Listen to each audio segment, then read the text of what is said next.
got questions? Start. Get that. On the video you were supposed to be on involving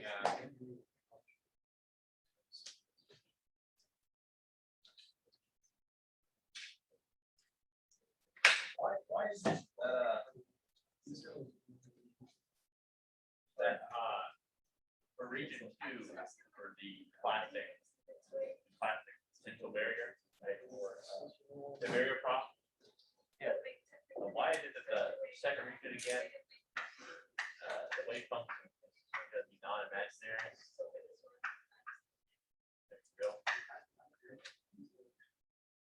So that's for the case where the energy less than the barrier. Yes. Okay, so with this relationship, the second derivative divided by the function. Let's see.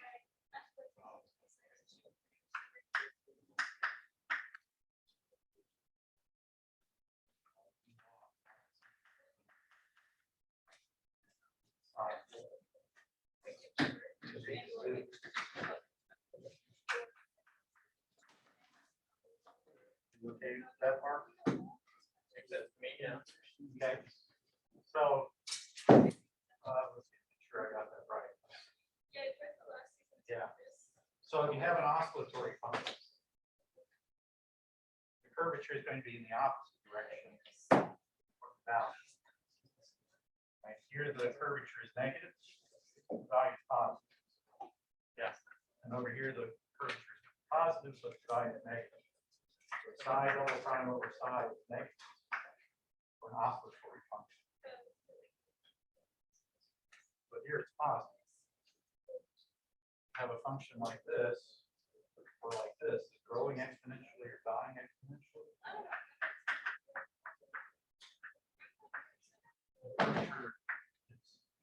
It's positive. Divided by side, that ratio is positive. So it's because the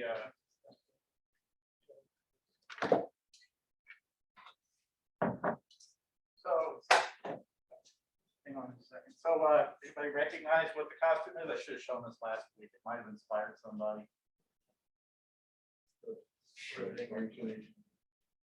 Yeah, it's the guiding wave. It's there, right? There's the electron and the guiding. This is from a couple of years ago.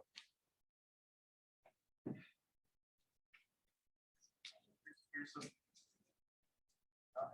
other students from maybe more like 3 or 4 years ago. Now Mr. and Mrs. Fox living up in former PFR student.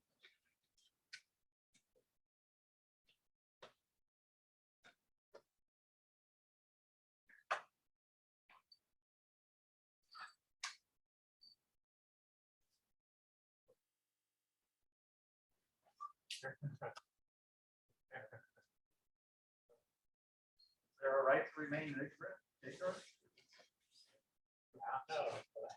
Well, he doesn't, he's not so sure, but of course, there is no right to remain ignorant. You have no such rights. All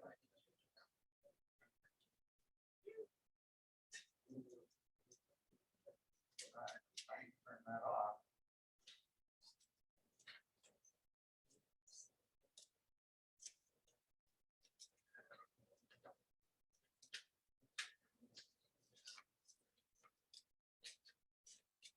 Okay, so there was a question here in the barrier problem. Why is it that in this region corresponding to the in the barrier, in this region, that the wave function is real exponential, that is exponentially growing or decaying? Solutions in this region are not oscillatory. That was the question. So that's only true if the energy is less than barrier height. If E is less than V naught, then you get these exponentially decaying and growing functions. If E is above the barrier height, then you still have oscillatory functions. And you can see that by writing down the Schrodinger equation. Independent Schrodinger equation, I'm going to rearrange the terms.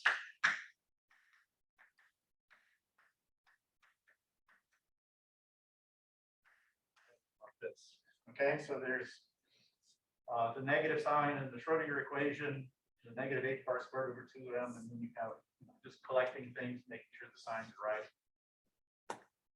Okay, so this ratio depends on this sign of this. Okay, and let's consider a case where the ratio is negative. You have an oscillatory function like the cosine. Let's suppose I'm drawing psi of x, oscillatory like this. What is the value of this ratio? It's negative, right? You can see that because here the function, suppose it's cosine. Function is positive, but what's the sign of the curvature? Right here. Negative. So the ratio is negative. Over here, the function is negative, but what is the curvature? Upward and positive. So again, the ratio, this ratio is negative. So we get an oscillatory function if E is bigger than V naught, right? So this would correspond to E greater than V naught. And if the energy were up here over the barrier, then we would have oscillatory functions in region 2. We have oscillatory functions in this region and this region, but we would also have oscillatory functions when the energy is above the barrier. But the really interesting problem to do that he focuses on the text is if the energy is below the barrier. Okay, so if the energy is below the barrier, this is positive. So help me to figure out a function where the curvature divided by the value is positive. What would that look like? It's not oscillatory. So such a function would be, for example, a decaying exponential. The curvature is positive, the function is positive, the ratio is positive. Does that make sense? You had one coming from this direction, but also have positive ratio, right? Value is negative, the curvature is negative, the ratio is positive. Same is true if you had a function which is growing exponentially. Same thing. Or growing this way. All four of those functions. So e to the x, e to the minus x will satisfy this equation. Or some kind of constant here. E to the c, let's call it a dx, e to the minus b. Okay, so let's take either one of these. Let's take the two derivatives. So if the first derivative here would be b e to the dx, negative e to the minus dx, and we take another derivative. Second derivative would be b squared, also be b squared. And divide by the original function, this ratio is just b squared. B squared is positive. So b is 3. Whereas in this case, we get a complex exponential or a trig function, like cosine kx, e to the I kx, e to the minus I.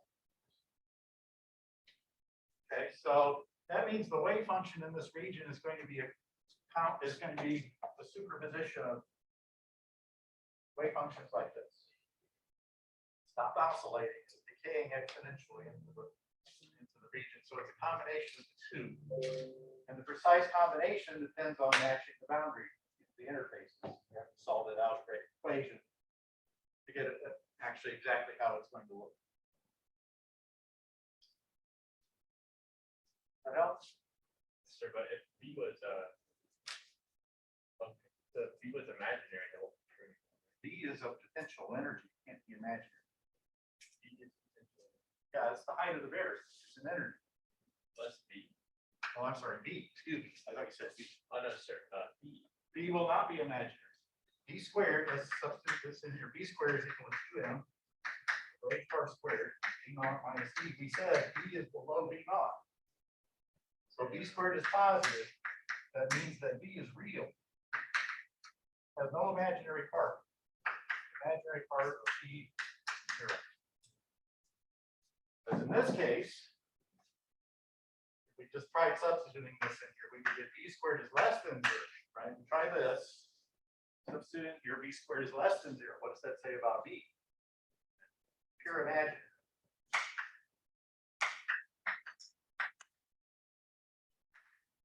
We would have then an oscillatory function, right? So you could do it all at the same time. You could work both cases just by using B and then figuring out what B is, right? So you could do it that way. It just, I like to work two separate cases just to see explicitly how the wave function works. But you see why it is that you get these so-called evanescent states in this situation. These are called evanescent.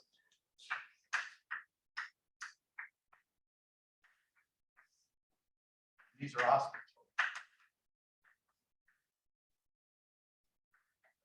So the condition that determines whether you have an evanescent state inside the barrier or an oscillatory solution is whether the energy is above or below the barrier height. Is that clear? So when B naught is greater than E, it'll be evanescent.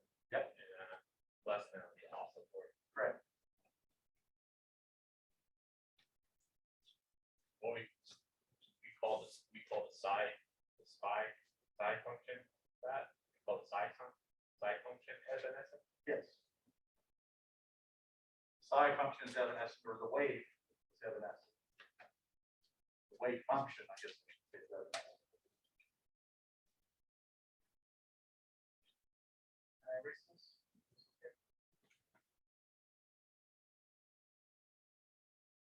So that's piecewise constant potentials are easy to solve mathematically, at least in principle, because in each region it's going to be either oscillatory or evanescent. And then you just match the continuity conditions for the wave function in the first region. So you could keep on going with more complicated situations. You could have something like this, for example. The double barrier, for example. Right? In principle, you should be able to set this up. You should know how to set up the equation. It's just a larger, but it's a larger number of unknowns, but it's strictly linear algebra after you recognize this type of behavior. Yeah. So that the energy is the average energy. So then the average energy of the ensemble, or is that Yes. Average energy of the ensemble. Going to be below the potential. So that means that some of the numbers actually do have above potential. Yes. In the sense that there's instantaneously. Remember, there's the guiding wave is always knocking the particle around. So there is an average in that sense. That there's distribution because the guiding wave is knocking the particles around. Right. So and that's how it's able to cross over the barrier because of the influence of the guiding. And it's also true, even if we have an energy above the barrier,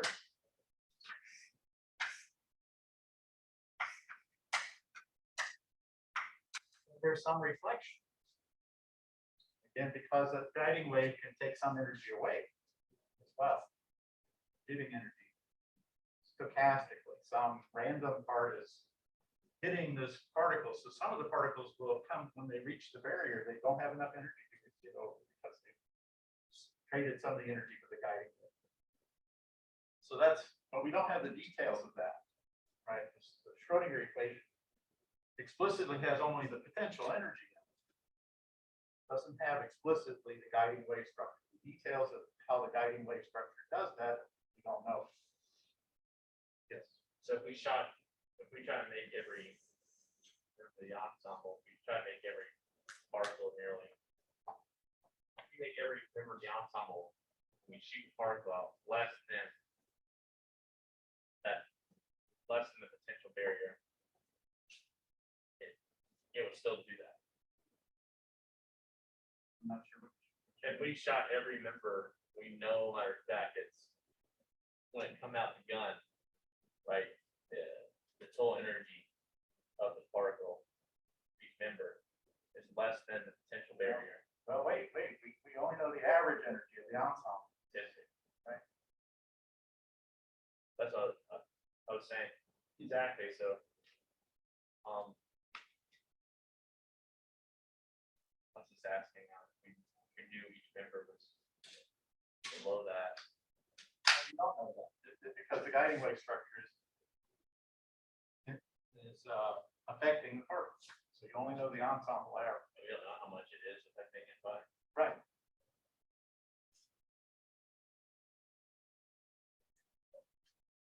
Okay. So that was a scattering problem. So again, going back to chapter 3, what we're doing here is Schrodinger equation is generally applied under two different circumstances. One is a scattering problem, where you have something like a potential barrier. You're shooting electrons of some energy at the barrier. The other one is the bound state problem.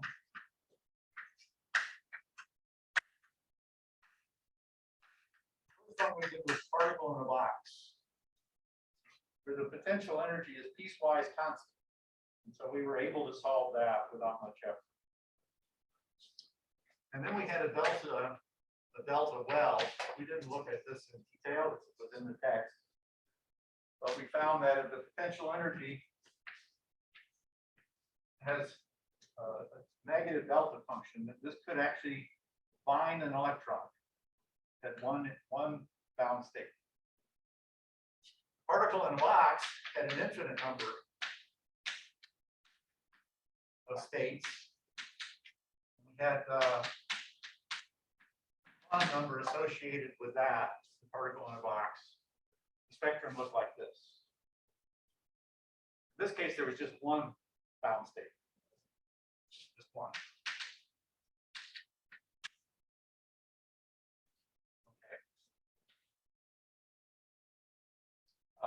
And the challenge with bound state problems is you don't control the energy. You have to find the energy that it's a resonant mode. And so part of the problem is to find the energy of bound states. That's contrasted with the scattering problem where you define the energy of the incoming electron. Okay, so now we're going to consider the third one that we're going to do. Oh, I suppose you could also do a finite well. It's not too hard. It's like the infinite well, except that the well depth is finite. And so this is a problem you could begin to tackle using techniques that you've learned so far. Yes, sir. What's the difference between a particle in a box and a finite well? Yeah, the particle in the box is stuck inside of an infinite well. So a finite well can't be like escaped. Yeah, it can escape. So you'll have some number of bound states, at least one, it turns out. Possibly more, depending on the combination of the depth and the width. But there will only be a finite number here because the energy will keep going up, and at some point it will have enough energy to escape and not be bound.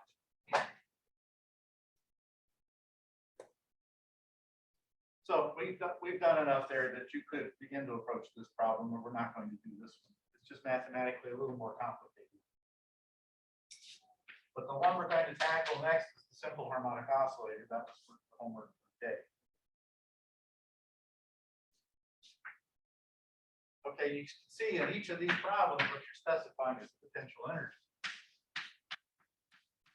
And then you want to find the energy of the bound states and the wave function associated with those states, each one of the states. And you have some possibility of some number, depending on the potential. There might only be one, or there might be a finite number, or there might be an infinite number. That depends on the details. This one would give only a finite number of states that are bound. Okay, the simple harmonic oscillator it looks like this. And remember that Hooke's law, the force is the negative derivative of potential energy. And so this force should look familiar to you. It's the simple harmonic oscillator. We have mass at the end of the spring. And that K here is not the wave number, it's the spring constant. Don't be confused by that. And so this corresponds in classical property of a body of mass M on the end of the spring with spring constant K. When we looked at that at the beginning of this semester, we reviewed that. You should have seen it before in your first semester.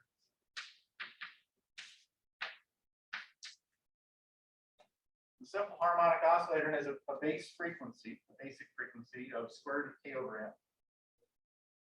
So X of T is oscillatory. And notice that this Hooke's law, the way it works, if the spring is stretched, then the spring pulls back. If the spring is compressed, then it pushes back. So it's always trying to restore it back to where it's at equilibrium. So there's some point where the spring doesn't push or pull. It's the equilibrium point.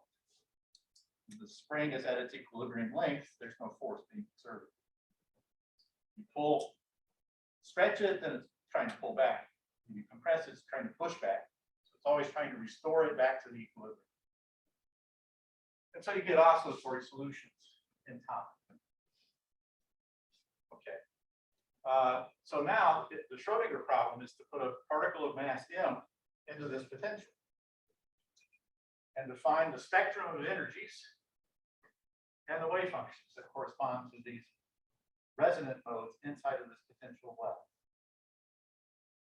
Okay, so I'm going to discuss that some today, right now. And that was for your homework. So the spectrum of energies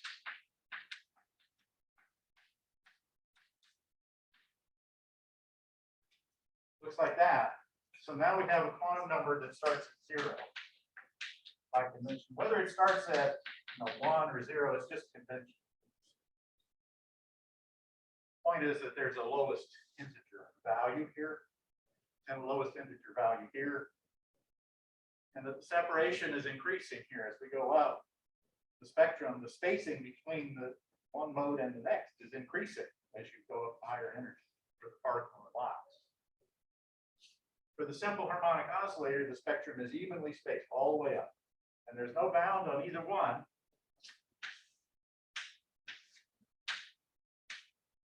There's no highest energy on either one of these because both of these potentials go up to infinity. So there's an infinite number of bound states. And the key difference between them is the spacing between next levels. This spacing is uniform all the way up. The n plus 1 is another h bar omega above the n. Okay. And notice that there is, in both cases, a lowest energy.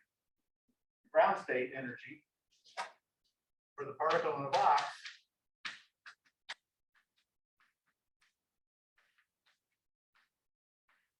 this. Remember, this was E1.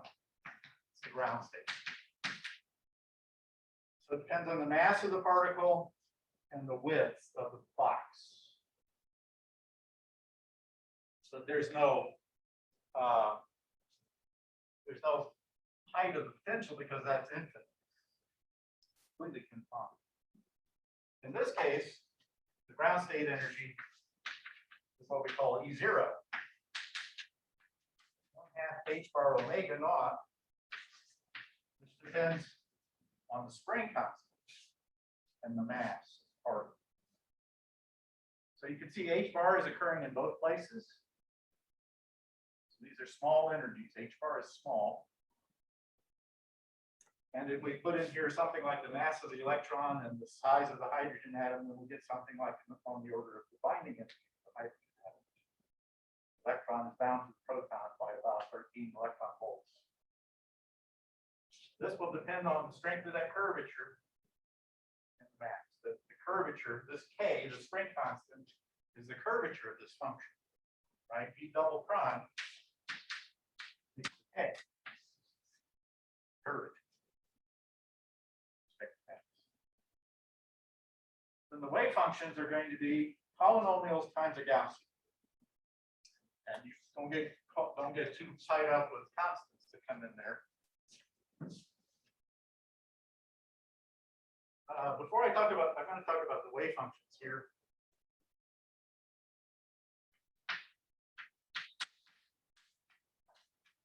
But before I do that, let me point out something about the potential. We're doing a potential energy which is this keeps on going like this. But there are not very many cases. I don't know of any cases really where this potential energy in a concrete example where it's unbounded, it just keeps going up. That just doesn't happen. Suppose we take two hydrogen atoms, right? One was the proton, the electron, and the planet contained inside. The other one was the proton, electron, and planet contained inside.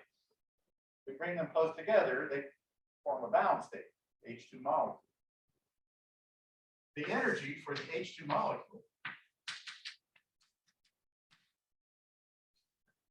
as a function of the distance between the two protons. This is the distance between the two protons. Looks like this. Potential energy looks like this. I've seen curves like this in chemistry. Okay, so there is a point here, an equilibrium point, where the force between the two atoms is zero, because it's at a minimum. We could approximate this by a parabola. Okay, so the simple harmonic oscillator is not the correct solution, but it's an approximate solution to this problem. Because it looks like it has a minimum and a curvature. So the spring constant here that we would use is the curvature of this, evaluated at the minimum. So it's like an effective spring constant. Second derivative of this at equilibrium.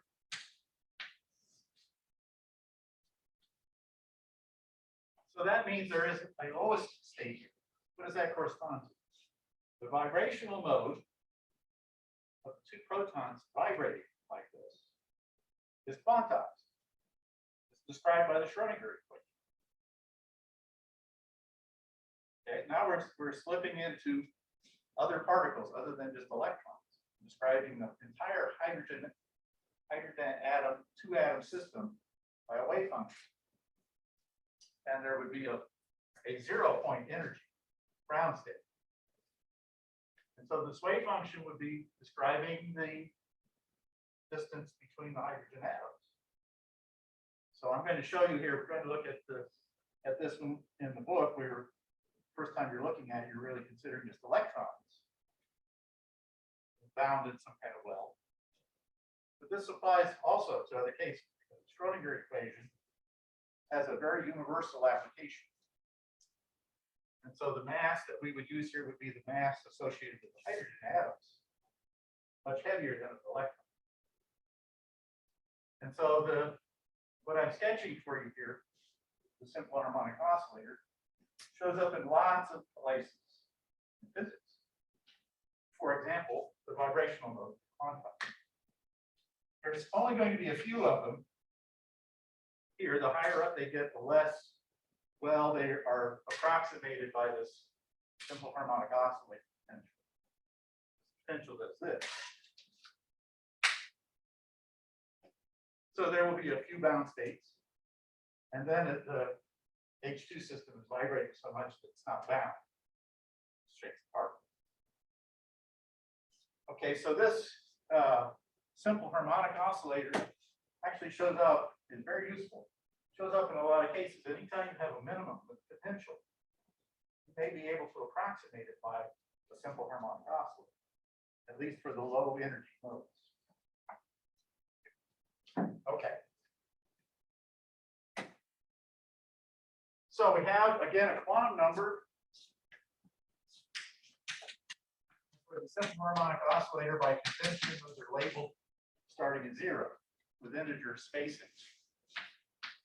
Energy of that mode is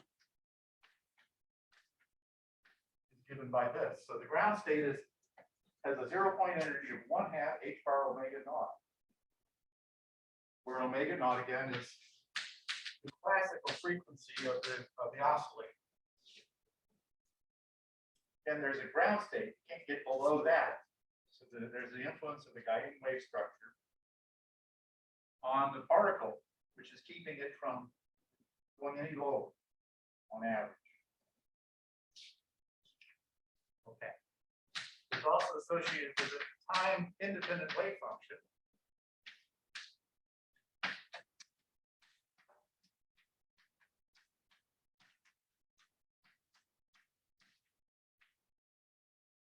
Okay, so it's of this form. There's a Gaussian. There's a polynomial.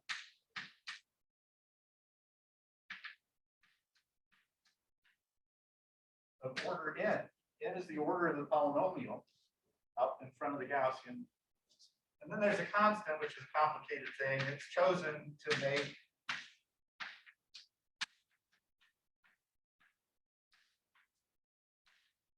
total probability equal to 1. That's how C is chosen. So that if you put it into a pure mode, total probability comes out to be 1. Okay, so I have some figures here, and he illustrates them in the book, and they're in the solution. What these wave functions look like. The n equals 0 mode, the ground state is just a Gaussian. This polynomial is of order 0. In other words, it's just a constant. So the wave function looks like this. We've encountered a Gaussian before when we constructed a Gaussian for a free particle. And it had complex time dependence in here. Right? This is not that anymore. It is still a Gaussian. This is the time independent part of the simple harmonic oscillator. It's Gaussian. For n equals 1, this polynomial is just x. It's a constant. So it's x times, so the wave function goes like x times a Gaussian. So x times a Gaussian. Same Gaussian. So just multiply this function by x. Right, so it goes like this.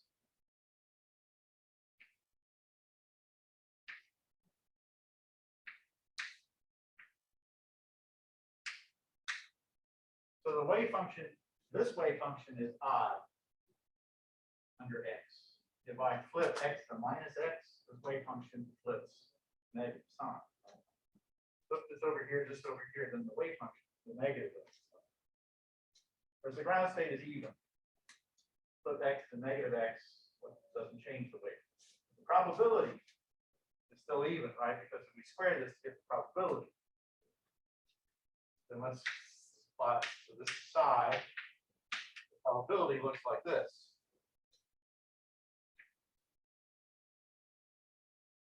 So then the first excited state. And this squared is easy to imagine.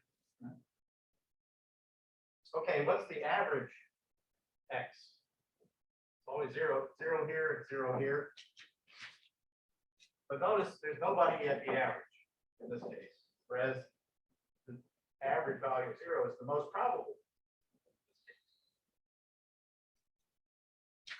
That's the highest probability there. That's the highest. So average value is the most probable. But in this case, it's not. And also the value of the distribution. In this case, you get sigma is the standard deviation. In this case, the standard deviation is going to be square root of 3/2. So the standard deviation here, standard deviation in the n equals 0 node is let's see, it's 1/2 sigma x. I forgot how sigma x depends on k and h bar at m. For the n equals 1 mode, I think it's square root. The square root of 3/2. So the width of the distribution is growing within. So the higher excited state, spinning has a higher probability to be away from the center. So as it gets up to higher energies, the wave function is expanding with. And this is unbounded. N can be arbitrarily high because the potential energy, we're using this quadratic potential, not this one. So it's idealized. A situation you don't ordinarily expect to find. Potential energy is unbounded. Okay, so question about specific harmonic oscillator. And you have a solution that sent them out. Yes, sir. So if we want to find where we're most likely to observe some particle or console, use the average, but find like a local minimum or maximum probability density to say it's going to be. Yeah, the most probable location is one of those two. Yeah. In this excited. Will we do that? Will we have to minimize some function? Well, you could take the derivative of the probability with respect to x. If you know the distribution. Take the derivative with respect to x. Let's say that's 0 or x. Of course, you'll get a solution here as well, but that's a minimum, not a maximum. Okay. Yeah.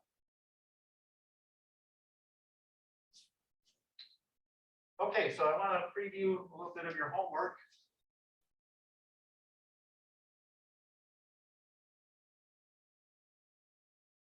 So chapter 3 covers some more scattering, including a tunneling through a barrier. It includes another downstate problem, a harmonic oscillator. Still one-dimensional. We're not yet to the point of exhausting one-dimensional problems. There are lots of interesting things to do in one dimension. In chapter 4, we're going to tackle the hydrogen atom. The electron bounces the proton, which is in 3 dimensions. So that's coming. But we have one more topic here.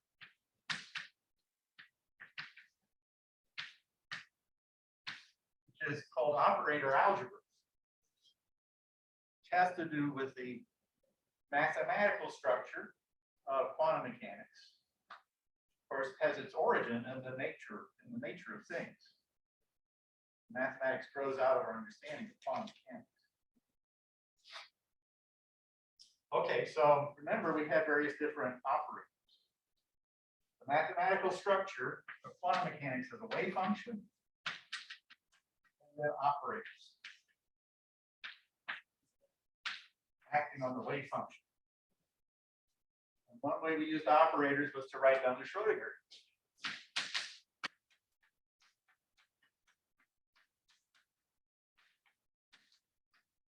Write this page.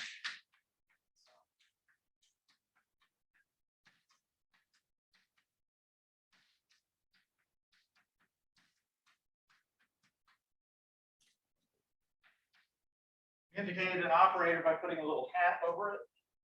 That's just to remind you that it's not a number. It includes things like derivatives or integrals, indefinite integrals. So this is called a Hamiltonian operator.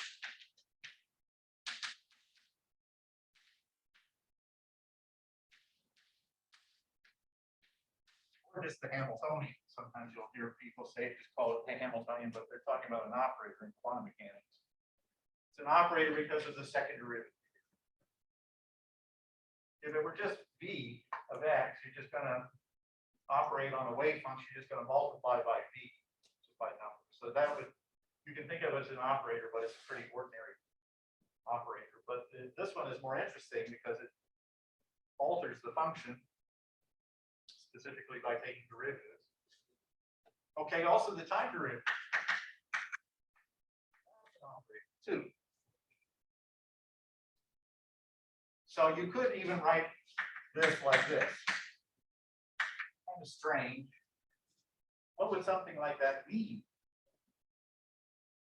Operator equations are written always with the implicit understanding that these are going to be operating on something. In other words, that this, you're going to be operating both sides on something, a wave function, some kind of function.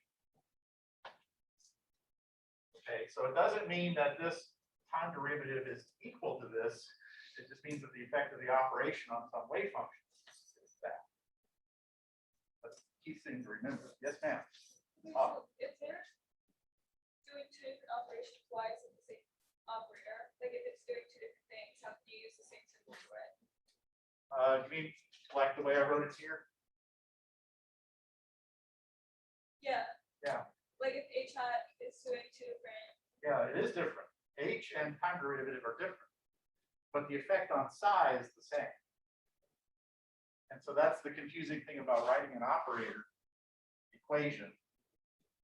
You have to always remember that this is implied that you're going to operate on both on the same thing.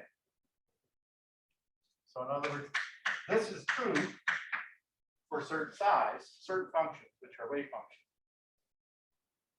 But writing it like this looks odd because it's like it's saying somehow the time derivative and h are the same thing.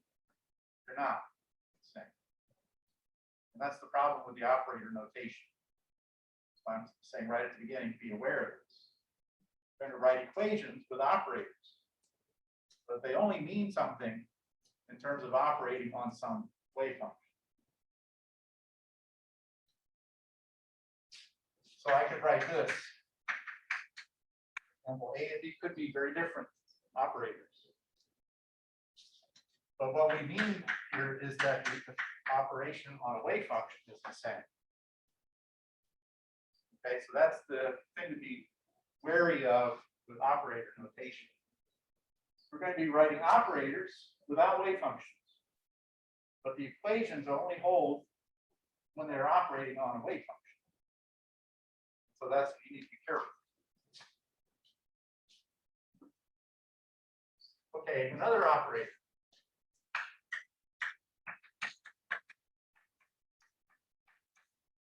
P operator. Remember, we use this to extract momentum from the wave function. So the average P can be obtained by putting the P operator in between the wave functions here and integrating over X. Like that. Remember that?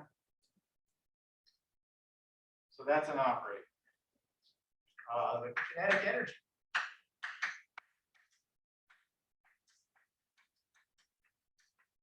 Piece of the Schrodinger, of the Hamiltonian,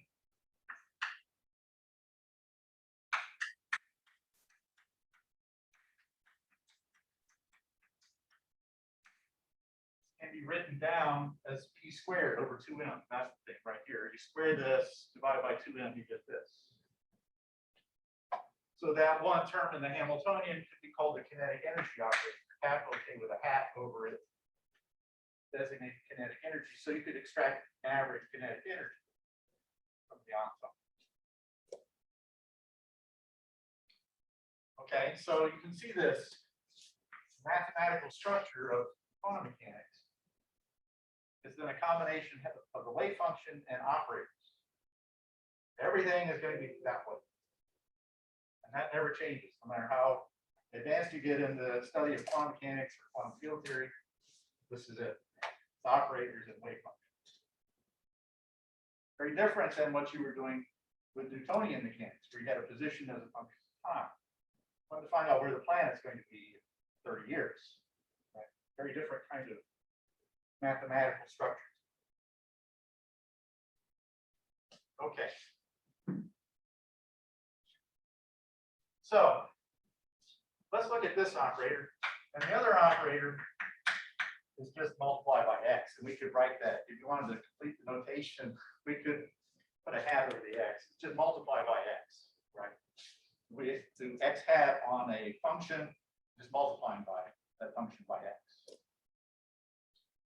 Okay, so let's consider the following. And I'm going to start writing in the wave function here to remind you that this, everything we're writing is in the form of something that's going to act on the wave function.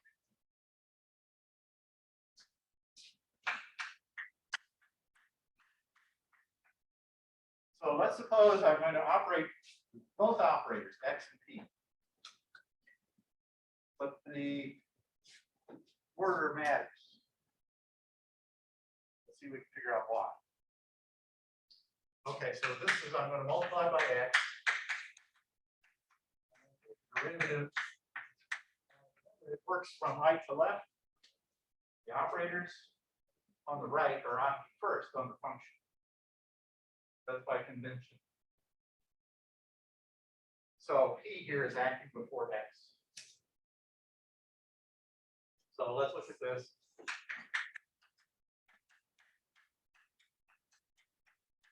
Is that right? P is first, then x. Derivative is first, then x in this case. But what if we do it this way? We put x on the right. In other words, it acts first and then p.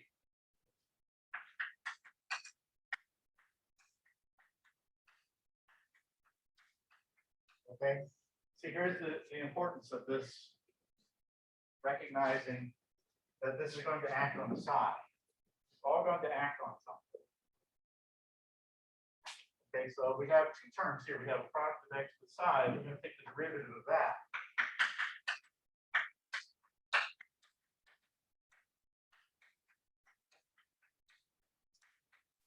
You see how we get those two terms?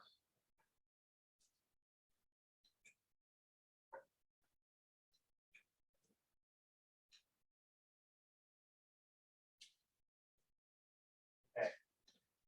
So let's write this.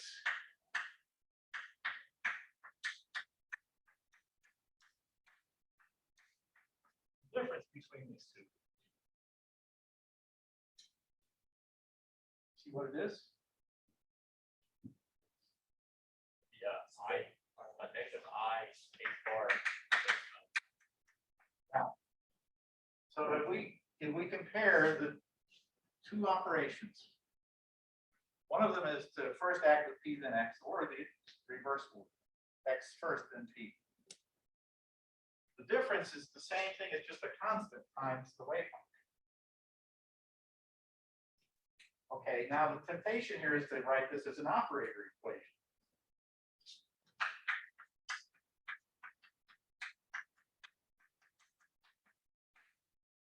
It's an operator equation. It's always implicit in an operator equation. This is going to be acting on some wave function.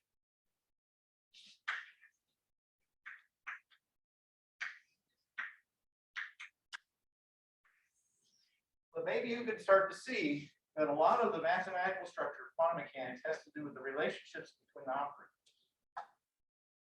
So operator algebra is at the core of the mathematical structure of quantum mechanics. And at the core of how we're extracting information from the wave functions by these operators. Okay, this is given a special form.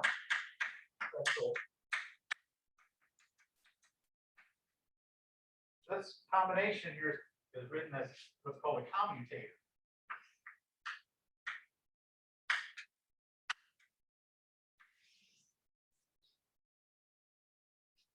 So xp minus px is written shorthand this way.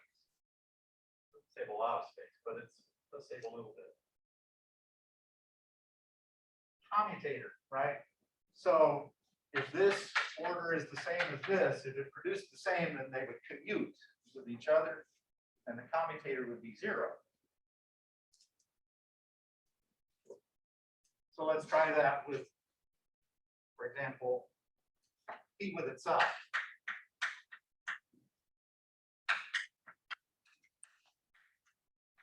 Right? The order doesn't matter. So p will commute with itself.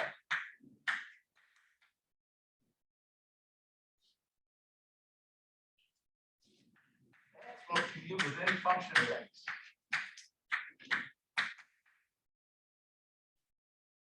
But P will not compute with functions of x. In fact, we're going to work towards finding that. So these commutators, things like the Hamiltonian with the momentum, for example. That. So this is going to have implications about, take us back to the Canard uncertainty principle. Again, understand the mathematical structure in quantum mechanics that leads us to the Canard uncertainty principle. And to more general versions of the same uncertainty principles involving other measurements.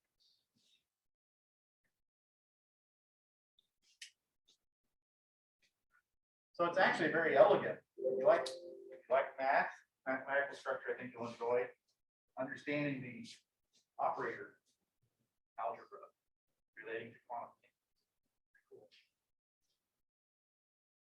Cool. Okay, so any questions?